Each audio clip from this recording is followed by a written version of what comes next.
नमस्कार बंधुरा सुप्रिया रान्नाघरे आबार एकटा नतून पर्वे तुम्हादेर सकलके स्वागत।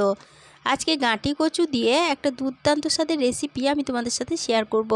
बंधुरा आशा करी गाँटी कचुर अनेक भावे रेसिपि बानिये खेयेछो, किन्तु एई रेसिपिटा एकबार हलेओ बाड़ीते बानिये खेये देखबे, खेते दारुण टेस्टी हय। आर गरम भातेर साथे थाकले तो कोनो कथाई हबे ना, खाওয়াটা জাস্ট एकेबारे जमे जाबे। ताहले चलो बंधुरा देखे नेওয়া যাক आजकेर এই रेसिपिटा किभाবে बानानो हय।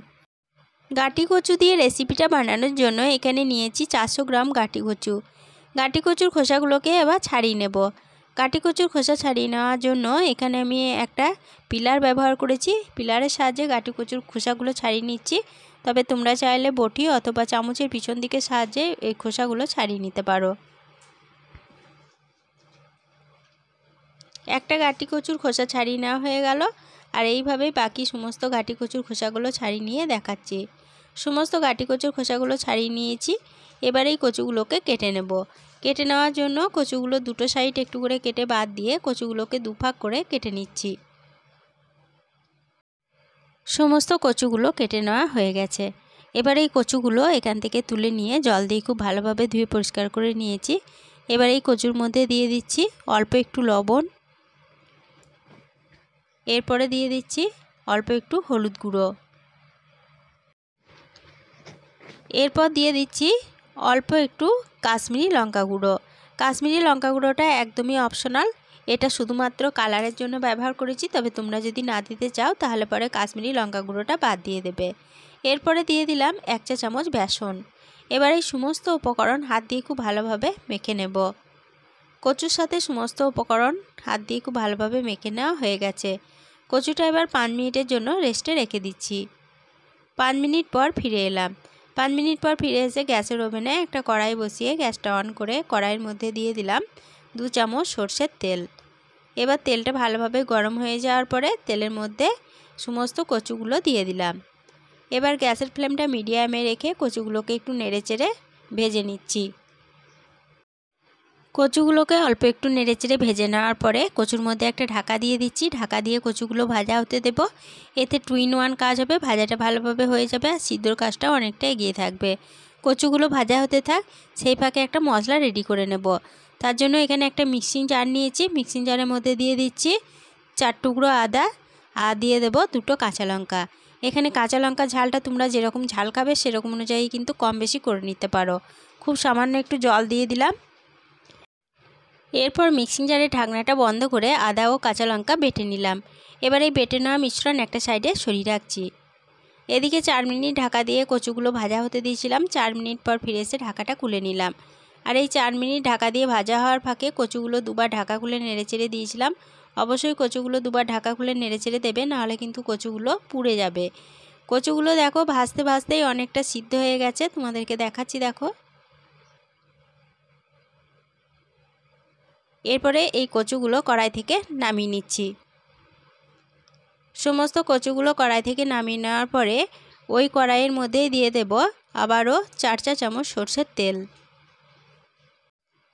আর এদিকে নিয়েছি দেখো 2টো রুই মাছের মাথা।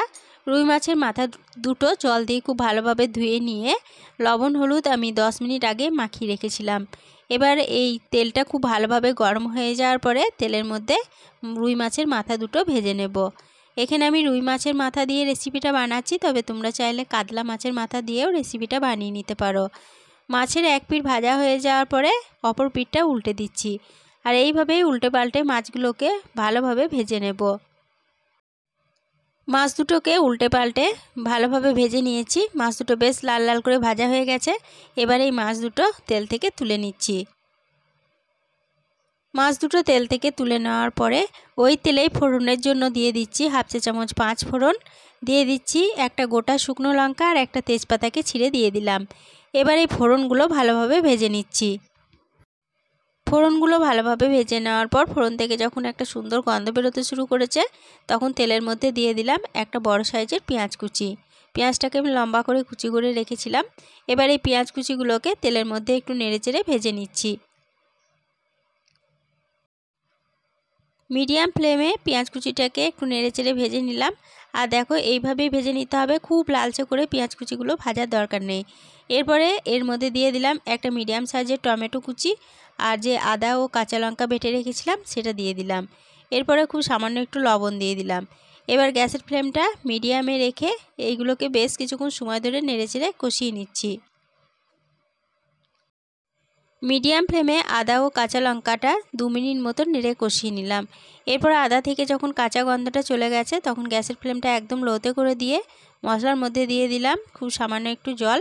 এরপরে দিয়ে দিচ্ছি হাফ চা চামচ জিরে গুঁড়ো, দিয়ে দিচ্ছি হাফ চা চামচ ধনে গুঁড়ো, কালারের জন্য দিচ্ছি খুব সামান্য একটু কাশ্মীরি লঙ্কা গুঁড়ো, আর দিয়ে দিচ্ছি হাফ চা চামচ হলুদ গুঁড়ো। এবার গ্যাসের ফ্লেমটা লো টু মিডিয়ামে রেখে সমস্ত মশলা ভালোভাবে নেড়েচেড়ে কষিয়ে নেব।